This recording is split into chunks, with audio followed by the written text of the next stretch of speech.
bépp sëy boo xamante ni te yàlla rek a tax. moo tax mu xew. est-ce que nekkul dafa am ay milliards nopp xale bi yéene ko jox ko teraanga dootu di. lan mooy liggéeyam.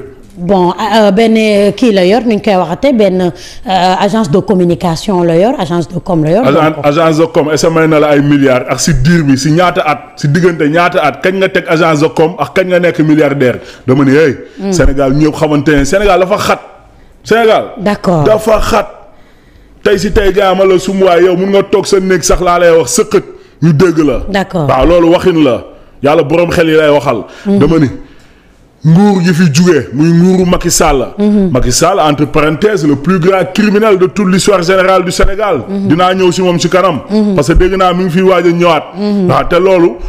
incha allah rabbi askanu Sénégal. yor nañ seen message te dinañ ko jébbal incha allah autorités yi. yaa ngi dégg sàcc alalu réew mi. parce que xam nga loolu association malfaiteur la gang la Macky Sall moo doon chef de gang bi.